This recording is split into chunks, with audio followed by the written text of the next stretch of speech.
Guys, it's the moment of truth. Who the hell is Cassandra?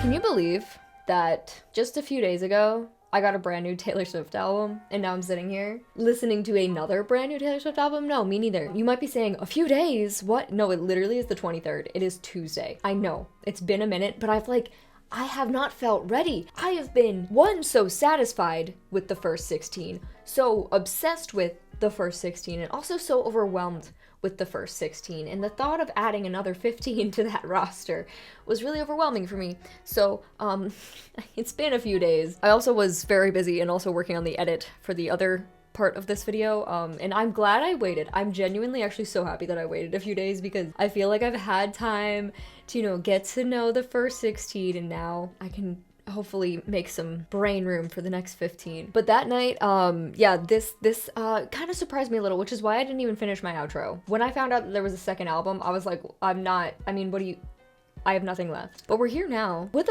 a track list that contains a cast of characters. We have Chloe, Sam, Sophia, and Marcus. They all come from the same song somehow.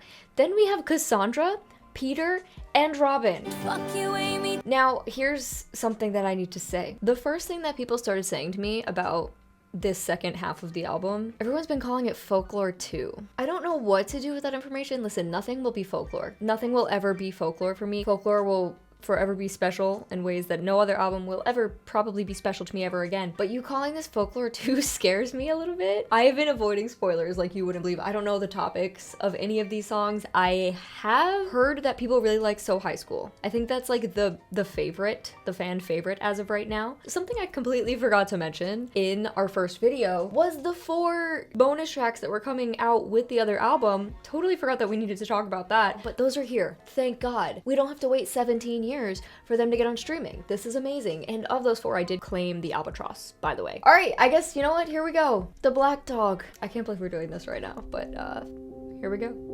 I am someone who, until recent events, you shared your secrets with, and your location you forgot to turn it off. Whoa. So some bar called the Black Dog and pierced new holes in my heart. You oh, it's a bar. forgot to turn it off. Ooh. I feel like somebody came up with that theory before the album came out. I swear I saw that theory somewhere that the Black Dog was actually a bar. It's a bar in London. Interesting. Just don't understand how you don't miss me in the Black Dog when someone plays the starting line and your old habits start screaming. Okay. I'm good. I'm good. No, that's okay. I'm good. I'm coming back. And all of those best laid plans. Okay. You said I needed a brave man. Best laid plans. My best laid plan. Even if I die screaming.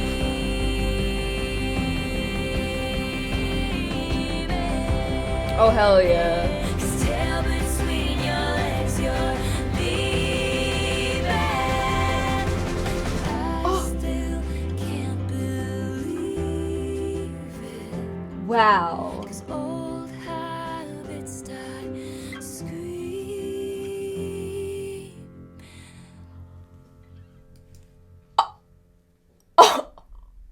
Oh, no. Scream. That isn't fine. It's like she's been screaming and screaming. She's lost her voice. No, it's fine though. Like, I'm not upset about it. You shouldn't be upset about it either. Okay, maybe not, but it almost feels sadder than the entire first half of the album. So that's like a great sign for us. It's interesting to see the journey through this song too, because the way she starts out by saying, I don't understand how you don't miss me in the Black Dog. Like when you go back to that bar that we probably went to together, how do you not miss me? And by the end, it's, I hope it's shitty in the Black Dog when somebody plays the starting line, which who's the starting line by? 2000's rock band. Oh, it's a band. But to go from like, how don't you miss me? I don't understand how you don't miss me to, you know what? I hope it's shitty for you. I don't get how you could leave tail between your legs, you're leaving. What does esoteric mean? It's usually understood by people of a specific special interest, not commonplace. Oh, a joke you were in on, an inside joke. You couldn't have just said inside joke, Taylor. You had to say esoteric joke just to make us feel dumb. Oh, that was one way to start. She said, no, depression for you and for everybody. Thank you, girl. As always, my friends, if you want to listen to this album with me completely uncut, you can check that out over on my Patreon. Over on Patreon, I have all of my other album reactions completely uncut, along with exclusive content. You get these shoutouts down here, and I'm also sending you guys postcards. So if you want to check that out, it is on Patreon, link down below. But if not, that is honestly so fine. But thank you so much to everyone who has gone over there already. I couldn't do this without you guys, and I just appreciate your extra support so very much. So thank you guys, and again, link down below if you want to check it out. But if not, that's totally fine. Let's keep going. All right, next, I don't even know if I've like processed this. Next, we have a song called I'm Gonna Get You Back. All in lowercase, all one damn word. Oh my god, I thought my computer was broken for like a hot second there. Fly like a short skirt, the one that fits me like skin. Oh! Once you fix your face, I'm going in. Once you fix your face? Whether I'm gonna be your wife or gonna smash up your bike, I haven't decided yet, but I'm gonna get you back. Hear the whispers in your eyes, I'll make it so clear. All the pieces, but still wanna play the game. Oh, my friends, I hate you, but I love you just the same. I'm gonna get you back. Oh my god. I love the beat of that one. I'm gonna get you back. She does say it really fast. That's probably why it's all smushed together. I love the way this one starts. The whole lilac skirt lyric. Lilac short skirt, the one that fits me like skin. What a lyric. What a way to deliver said lyric. I love that part. I like the beat on that one. That was just kind of fun. All right, next is the Albatross, which is the, like I said, the bonus track that I initially claimed. So let's see. Oh my god, like the skipping. Wise men once said, wild winds are death to the candle. Cross your thoughtless heart, only liquor anoints you. She's the Albatross, she is here to destroy you. Here to destroy you? One less temptress, one less dagger to sharpen. Oh! And when that sky rains fire on you. Ooh, this part. An albatross is a large seabird that spends its first 6 years without touching land. That is, first of all, just fascinating. But also just, I feel like, is such a good metaphor. Due to them being so well adapted to their oceanic existence, in a metaphorical sense, an albatross is usually referred to as something that causes anxiety or guilt, or that burdens and encumbers. So I'm here to destroy you, cause you anxiety, guilt. Oh my god. All right, so next is Chloe or Sam or Sophia or Marcus. Like, what does that mean? If this is my favorite Taylor Swift song, when people ask me, I have to be like, oh, Chloe or Sam or Sophia or Marcus. And they will look at me like I have 27 heads. You hologram stumbled into my apartment, hands in the hair of somebody in darkness, named Chloe or Sam or Sophia or Marcus, and I just watched it happen. I think I need to go. No, I think this is the part where I need to leave. The chills that just went through my entire body. Why am I crying? Nothing happened. Nothing fucking happened. Get it together, girl. You needed me, but you needed drugs more, and I couldn't watch it happen. I changed into goddesses, villains and fools, changed plans and lovers and outfits and rules. You wanna break my cold, cold heart? Just say I loved you. This isn't okay. The way that you were. Oh, this is so perfect. If the glint in my eye traced the depths of your side down that passage in time, back to the moment I crashed into you like so many wrecks do, will that make your memory fade from this scarlet maroon like it never happened? Oh! Cooler in theory, but not if you force it to be. It just didn't happen. The background like choirs, are you serious?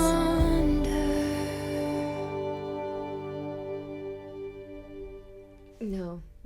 No. I was really kidding when I said, like, what if this ends up being my favorite Taylor Swift song? And then I heard it. Don't kill me right now. Don't kill me for saying this. But it's like kind of... It's very reminiscent of the one, which explains a lot for me personally. There are so many lines in here, so much meaning to so many things that my brain is not gonna wrap its head. Does my brain doesn't have a head.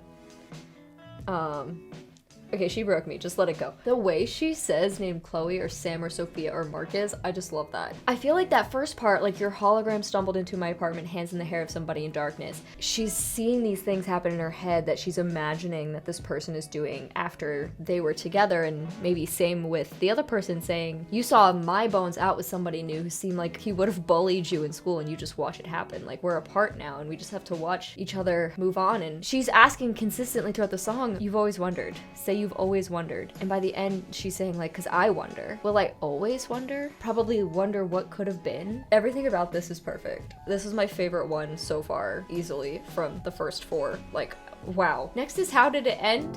Good. Oh.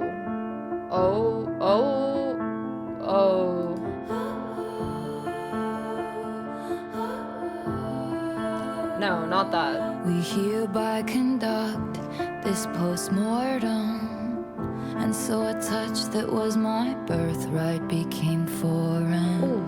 We'll tell no one except all of our friends. We must know. How did it end? That is everything. I'm obsessed with that. Learn the right steps to different dances. You hear they called it all off. One gasp and then Yeah. how did it end? Oh, that is the most Aaron Dessner thing that I've ever heard. Hey Aaron, what's up? How you doing, bud? Love you. My beloved ghost and me, sitting in a tree. D-Y-I-N-G. What? It's happening again.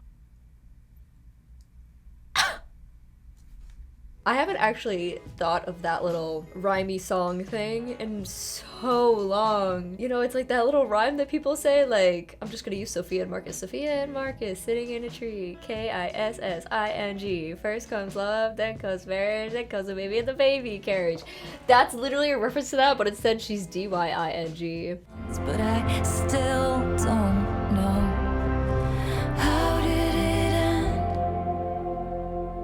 Ouch. This one sucks so bad. We hereby conduct this post-mortem. Like looking at the relationship and like picking it apart and trying to figure out how did it end, and everybody's talking about it. You know, we told our friends and then people saw us and they went and gossiped to their friends like, oh my god, they'll go home to their husbands, tell their husbands because they can trust them. But then they call their cousins and like everybody knows that like this relationship ends, and it doesn't seem like anybody really cares. They're just kind of like running around gossiping about it. Come one, come all, it's all happening again. The empathetic hunger descends. Like everybody gather around, let's pick apart this relationship. I love this. The piano on it's gorgeous. The like little chorusy choiry moments that she has like vocally, so pretty. Okay, love it. Hate her for it, but love it.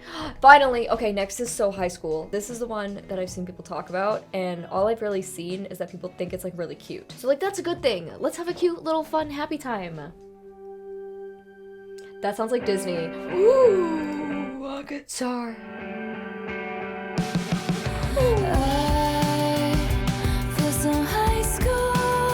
Oh, shut up. What year is it? What year is it? Is this like super 2000s? Or no? Am I crazy? No, like this is so... Because like, oh my god, that's when she would have been in high school, right? Ooh. Oh my god. On a Saturday night, your friends are around, so be quiet. I'm trying to stifle my sighs, 'cause I feel so high school. I look at you. Oh my god. Does this not kind of feel like a mature, different style, but like a mature Fearless song? Her vocals even sound like Fearless vocals to me. That's so Fearless. Are you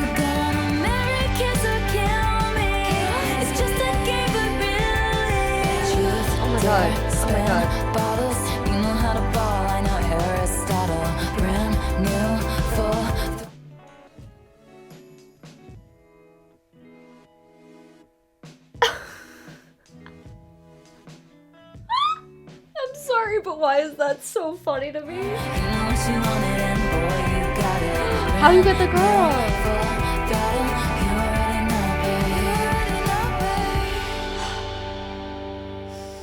Stop it. She really said how much nostalgia can I pack into one song. I mean, obviously, yes, it's called So High School, so that alone, but it sounds 2000s. And then there's all of these like pop culture references or references to things that maybe a lot of us experienced when we were younger. Truth Dare, Spin Bottles, the GTA reference, that we have American Pie. She's talking about practice, like going to soccer practice or whatever, like it could be like anything that you really want it to be. Are you gonna marry, kiss, or kill me? Kiss, marry, kill, that's a thing. I think part of why it feels kind of fearless too is because I just feel like she is writing about this in a little bit of like a more, I don't want to use the word immature because that has like a negative connotation, but she's kind of resorting back to this high school writing style even, and obviously her older songs would have had that style. It's like her older style of writing in a way. Oh my god, everything about that's amazing. I'm glad the next one's called I Hate It Here.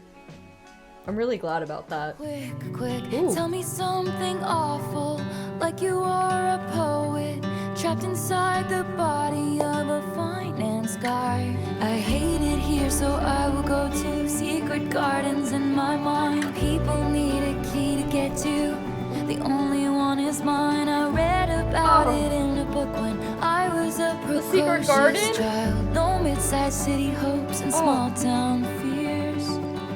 I'm there most of the year cause I hate it here. Oh, no. This song is for everybody who loves reading. Escaping to your safe space that like isn't the world that you live in, that isn't the life that you currently occupy. Why am I crying? Stop it! It's so sad, but like I get this idea of finding places of comfort in your mind. No, I can't talk about it.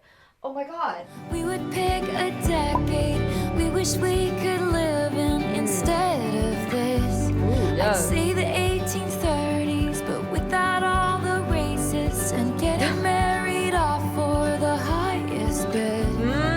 I talked about this kind of recently. I think we talked about this on like one of my live streams about people always ask like, oh, like what decade would you prefer to live in? And I've always said like, honestly, I'm fine where I am just simply because of the progress we've made socially. The number of things that you lose going backwards. I mean, we have a long way to go, but we've made progress that I don't want to undo. I don't want to live in a time where we undo so much of that. Oh my god. It's so Taylor Swift to say the 1830s though. Most people are like 70s, 80s, 90s. She's like the 1830s? Girl, shut up. Nostalgia is a mind's trick. If I'd been there, I'd hate it. It was freezing in the palace.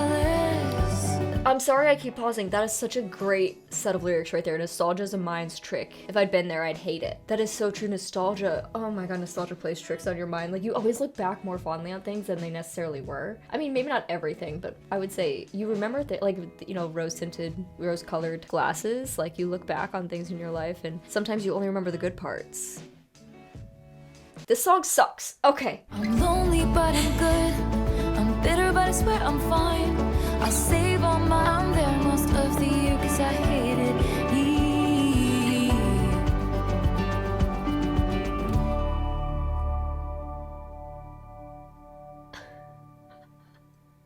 Okay.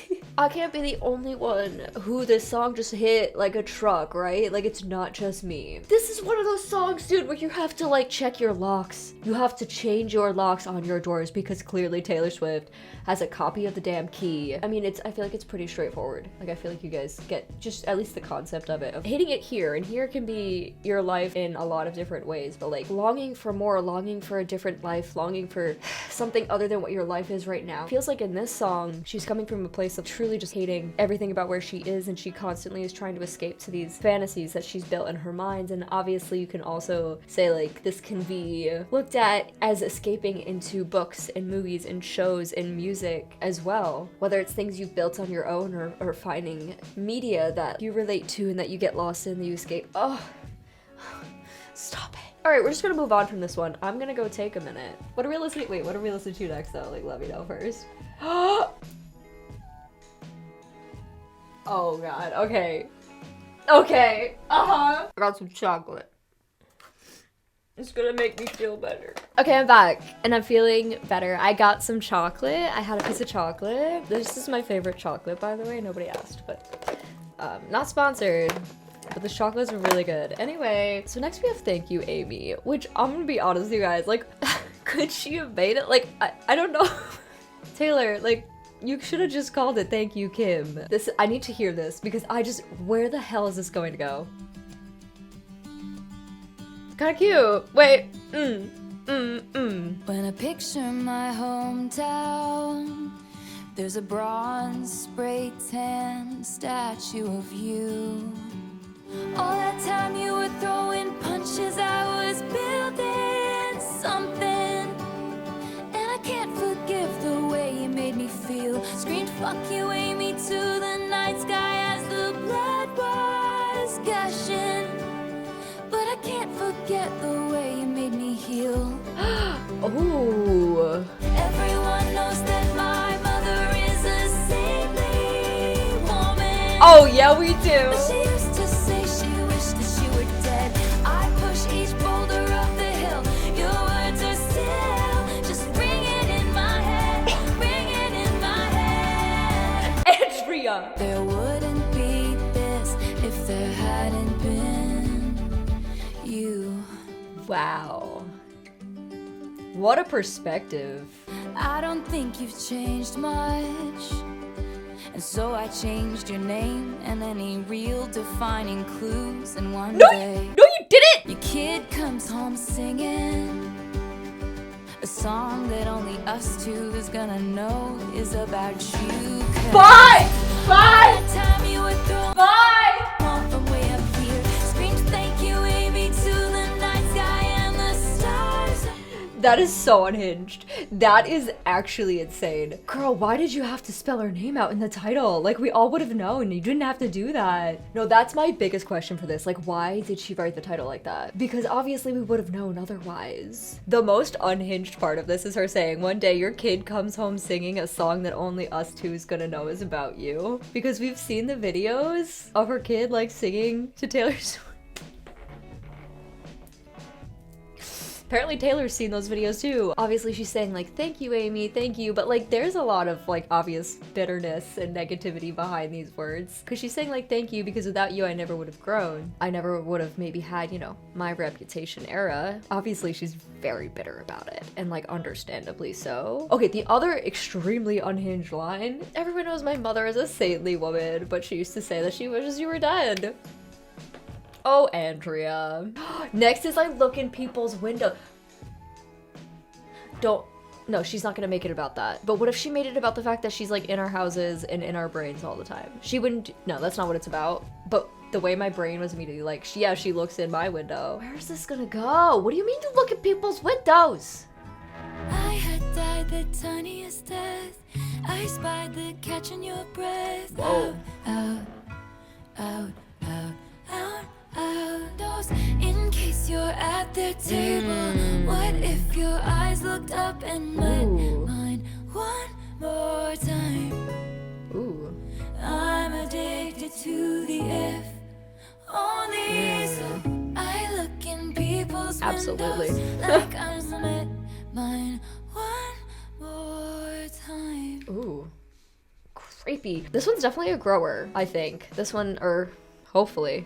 I'm hoping it's a grower. Right now, it's not my favorite song. I mean, I get like what she's saying here. Like, she misses this person and she's constantly looking out for them. Obviously not literally looking in people's windows, but that could actually just be like even looking through social media, you know? That's one way to look through people's windows. I do like the line though, I'm addicted to the if only. That will always also remind me of the one. And I've talked about this a lot. I think asking what if is one of the worst things that you can do to yourself, because I mean, like, the reality is, like, every little decision that we make leads us towards a different future, and that's not something you want to think about too much because it gets really scary really fast. Hoping this one is a grower. Right now, it's probably, like, my least favorite one, but we'll see. Okay, so next is The Prophecy.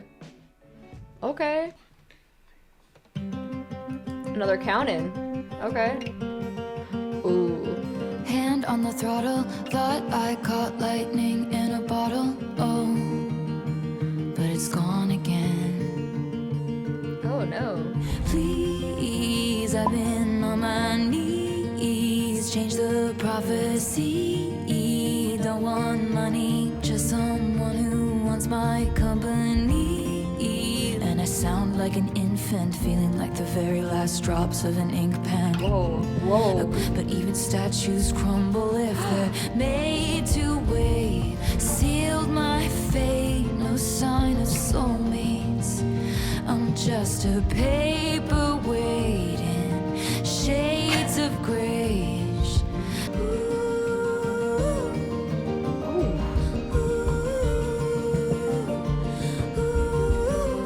Sounds like a bird. I've been on my knees, change the prophecy. Don't want money, just someone who wants my company. Let it once the prophecy. Wait a moment, what is I?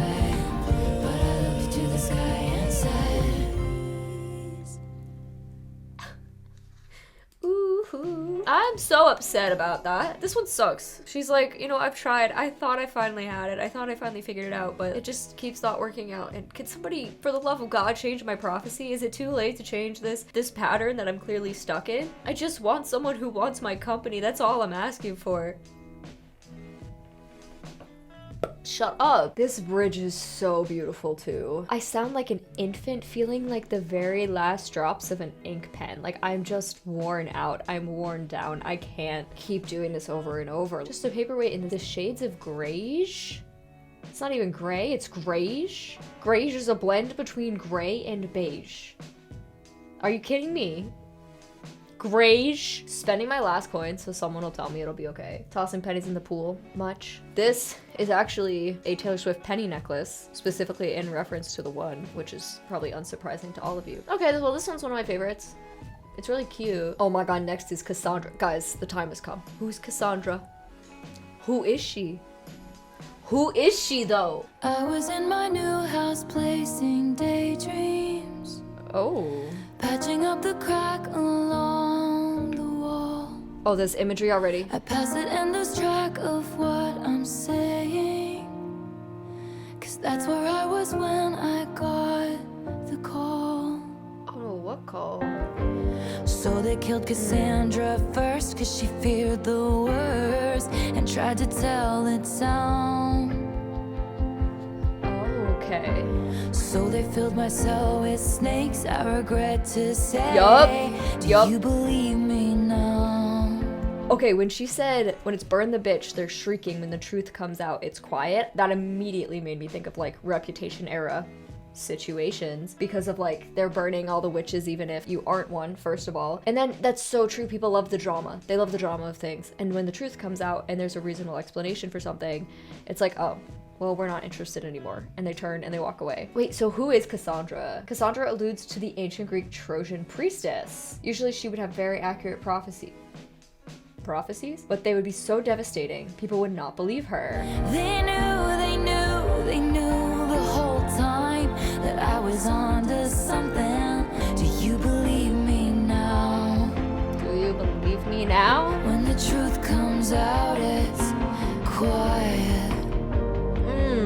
It's so quiet. Yes, and then whisper it. Love that. I think it's obvious what this one's like addressing, right? Like she pointed out somebody's bad behavior a long time ago, and then when it finally all came to light, you know, especially in more recent years, she's like, I freaking told you guys and you tried to crucify me for it, but now you're looking at it and you're like, oh yeah, she was right, but you're not gonna acknowledge that. I love the way she writes, man. It's so good. I also am just obsessed. She brings it up twice in the song, but the whole section of patching up the crack in the wall, I pass it, lose track of what I'm saying because that's where I got the call, and later she says like that's where I lost it all. I love that imagery. Okay, love that. Oh, and next is Peter, of course, because Peter is also invited to the party. Don't know who he is, but let's chat with him. Who's Peter? Let's find out who Peter is. Oh, no. What is that? Forgive me, Peter, my lost fearless leader, in closets like cedar, preserved from when we were just kids.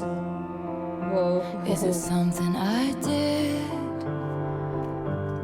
You can't tell me this is not Betty coded. You said you were gonna grow up, then you were gonna come find me. Said you were gonna grow up, promises oceans deep, but never to keep. Wait! Is this Peter Pan? Peter Pan and Wendy. Peter losing Wendy. Peter lost Wendy! Oh my god! Oh my god! Because you were gonna grow up and you were gonna come find me. Neverland. I'm sorry, that realization just hit me like a truck. It really just hit me like a truck. Really just... Peter losing Wendy. She did a Peter Pan song. She did a Peter Pan song. Okay, now my entire life has just been turned upside down, but that's okay. We both did the best we could do underneath the same moon in different galaxies. Oh, I love this one so much. We said it was just goodbye for now. That's devastating. You said you were gonna grow up, then you were gonna come find me. Said you were gonna grow up. Wow. Never to keep. The piano has like a really raw feel to it too, which I like. And you said you'd come and get me, but you were 25 and the shelf life of those fantasies has expired. Lost to the Lost Boys chapter of your life. Forgive me, Peter. Please know that I tried to hold on to the days when you were mine. This is so sad. But the woman who sits by the window has turned out the light. Oh my god, Wendy! You said you were gonna grow I love this chorus. It's the same lines over and over again, but I just love it. Oceans deep. I can't believe this one. The reality is I haven't seen people talking about a lot of these songs, but I swear I haven't seen a single person talk about Peter, and I hope to God you are not sleeping on that song, because there is so much to love about it. I mean, Peter Pan did not cross my mind until literally got to the end of the chorus, and I was like, wait. And to say at the end too, the woman who sits by the window has turned out the light. I love Peter Pan. If you couldn't tell, I really do love Peter Pan. And obviously she's done, you know, Peter losing Wendy. We have a Maisie Peters song called Wendy, which I love. And now I have this. I have Peter and Wendy. Oh my god, Maisie? This is insane. Girl, I'm like actually losing it over this. I don't know about you. Did you lose it too? Okay. Anyway, this song is so sad. The chorus, her over and over saying, you said you were gonna grow up. You said you were gonna come find me. She keeps saying like, I thought this was goodbye for now. That's what we thought when we said goodbye. We really thought we'd find our way back to each other and we didn't. And you know, I've turned out the light. I won't confess that I waited. I mean, obviously that in and of itself is the confession, but she really did wait. But now she has to turn out that light. That's so sad. This is one of my favorites on the entire album. That's so beautifully written and just devastating. All right, we're gonna listen to The Bolter now, which is obviously one of the initial bonus tracks. We thought there were 4 bonus tracks. There was an entire other album. By all accounts, she almost drowned when she was 6 in frigid water. Oh. It's excellent fun till you get to know her. Oh. Then she runs like it's a race. Behind her back, her best mates laughed, and they nicknamed her the Bolter. Oh no. Oh no. Started with a kiss, oh we must stop meeting like this. Oh. But it always ends up with a town car speeding out the drive one evening. Yeah. Or then he'll call her a whore, wish he wouldn't be sore. But as she was leaving, it felt like breathing. Oh god. Guys, every single one of these songs is so good. I don't know what to do. No, I don't know what to do. I don't know what to do. I just need a minute to process the fact that this is happening. Okay. What do you mean it got better? What a charming Saturday. This is so... That's when she sees the littlest leaks down on the floorboards, and she just knows she must bolt. Started with a kiss, awaiting hearts are hers for the break-in. There's escape and escaping. Oh. Then came out alive. Yeah, I bet it did. I mean, I get, you know, the idea of the bolter. I feel like the whole song's kind of summed up in the excellent fun till you get to know her. Then she runs like it's a race. Behind her back, her best mates laughed, and they nicknamed her the bolter. That is amazing. But it sounds like these situations that she's in are like toxic, because obviously it's like ended with the slam of a door, then he'll call her a whore, and he was a cad, wanted her bad just like any good trophy hunter. So it sounds like these people weren't like good people that she ran away from. A little bit of it's time to go in there, because she says as she was leaving it felt like breathing. The chorus is so catchy. The started with a kiss, so we must stop meeting like this, but it always ends up with a town car speeding. Like, I love that. All right, but what is this thing about falling through the ice? She almost drowned when she was 6 in frigid water, and I can confirm she made a curious child, ever reviled by everyone except her own father. Who is this like about? Is she the bolter? I could see like some sadder themes in it, but it's a bop and it's fun and it's kind of cute. I just love the whole thing. Like, her friends nicknamed her the bolter. I love it. Next we have Robin, and I just want to know where my Stardew friends are, because all I'm going to be thinking about is Robin from Stardew Valley. Ooh. Ooh.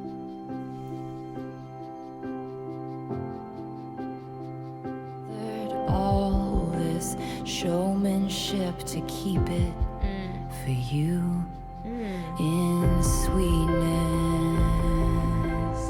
I have no idea what this song is about right now. Head so empty, it's never been emptier. You roar. Her vocals are gorgeous though. Dinosaurs, you're a just ruler. Your dinosaurs. You have a favorite spot on the swing set.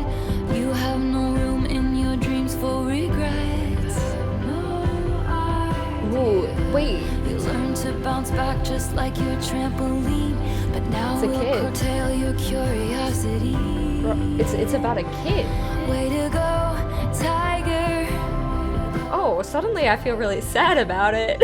I was really confused through the song, and quite frankly I still am, but the bridge really clarifies that she's like singing about a kid, right? And that also makes sense with buried down deep and out of reach, the secret we all vowed to keep it from you in sweetness, like keeping this child's innocence by keeping something maybe negative from them. Strings tied to levers, slow down clocks tethered, all this showmanship to keep it for you in sweetness. It seems like it's about maybe parents or older siblings, or ooh, the more I'm talking, ooh, trying to keep a brave face for a child.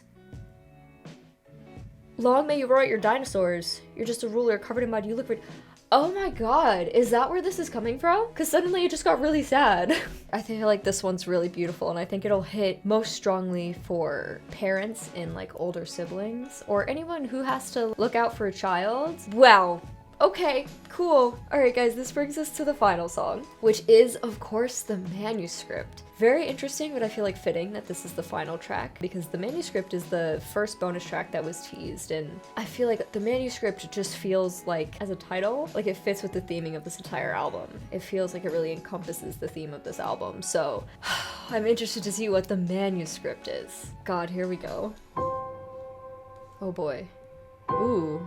Ooh, ooh, ooh, ooh. Now and then she rereads the manuscript of the entire torrid affair. Okay. They compared their licenses. He said, I'm not a donor, but I'd give you my heart if you needed it. Okay.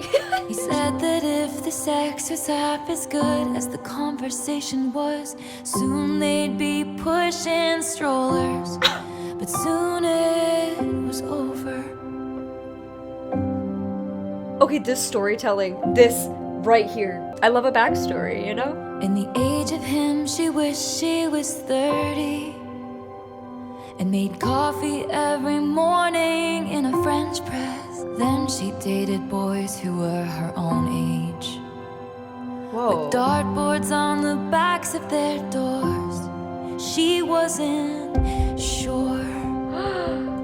Oh, the way it's building. Don't do that to me. In the age of him, she wished she was 30. So with this one person, she felt like mature and older and kind of stable. Honestly, that sounds stable. And then after that, she resorted to boys. It's like going from men to boys in a way. Does that make sense? She dated boys who were her own age with dartboards on the back of their doors. They were her age, but they acted younger. Then the actors were hitting their marks and the slow dance was... Why is that background so familiar? I feel like it sounds like something straight out of Folklore or Evermore. The background vocals. The tears fell in synchronicity with the score. Ooh, me listening to Taylor Swift. The only thing that's left is the manuscript. One last souvenir from my trip to your shore. Okay. Now and then I reread the manuscript, but the story isn't mine anymore.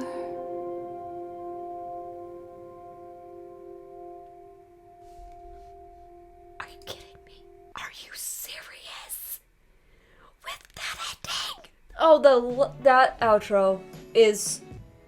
Are you kidding me? The only thing that's left is the manuscript, is the memories, is what happened. One last souvenir from my trip to your shores. Now and then I reread it, I go back and I think about the life we had and maybe I look through the pictures, but the story, it's not mine anymore. Oh my god, ending an album with the story isn't mine anymore. First of all, it has a couple of meanings because the songs that she's singing on this album are about things in the past and a lot of the things that like are going to stay in the past for her. Not all of it, but a lot of it. But also to say the story isn't mine anymore makes me think of something that she said on the Eras tour, where she said, when I put these songs out into the world, they become your stories too. And these songs maybe started out being about something that happened to me or in my life.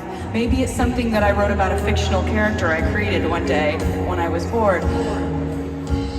But my dream is that when they go into your world, they become about your life. They're my stories to start out. Like I write these songs, I make these songs, but then they become a part of your life and you see yourself in these songs. And the story isn't mine anymore.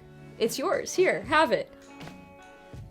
Is she for real? I just feel like this is the perfect track to put last on this album. It does feel like closure. She's looking backwards might be the only way to move forward. So we played it all out. The tears fell with the score. And at last, she knew what that agony had been for, the pain and everything that she had gone through. And she understood it and she got her own closure with it. And now she can move on. That is such a beautiful final track. I can't. You guys really didn't lie about Folklore 2, did you? I have to say that the two albums that really are one album, whatever, they do feel like two very separate albums to me. There's two very different vibes that are coming through. I mean, they all work together, but wow, they do feel like two albums. I can't believe how good the second part is. I really can't. I wasn't sure how I was gonna end up feeling with this, especially because so many people were like, oh my god, this is for you. Like, this is Folklore 2. It's gonna be, like, you're gonna like it better. And I was like, okay guys, hold on. The first part was really good, so don't get my hopes up too much, but wow. The second half is definitely also way more devastating than the first half. Obviously the first half has, like, you know, So Long London, which is really sad, and Love of My Life also, but almost every song in the second half is there to give you a reason to cry, quite frankly. I hope you guys are not sleeping on Chloe or Sam or Sophia or Marcus. That song was so good. I mean, if you want to look at these are the ones I starred on first listen, was Chloe, Sam, Sophia, Marcus, How Did It End, So High School, which was like probably the one like really cute one on the second half. I Hate It Here. I can't believe she made that song. The Prophecy, that one got me. Peter, the Bolter, and the Manuscript. Oh wait, and Robin. I meant to click Robin as well. I love this second half so much more than I really thought I would, to be honest with you. I was kind of nervous to listen to it because like the first half was so good and I really loved it, and I was like, oh, like I hope the second half can live up to it and everybody keeps saying I'm gonna love it, and I did. You guys were right. Kudos obviously to Taylor, but we already knew that, but like Aaron Dessner, thank you so much for giving us this. Jack as well, but really Aaron for this second half. I'm pretty sure this is mostly Aaron. But wow, I don't know what else to say. That... I can't believe how good it is. 31 songs later. 31 songs later. That's it, guys. That is the end of the Tortured Poets department. And this era has been fascinating. and just so interesting to witness for so many reasons. And I love the aesthetic of it, and I love the album. I love it. Thank you guys so much for being here. I love you so very much, and I'll see you in the next one. Bye, guys.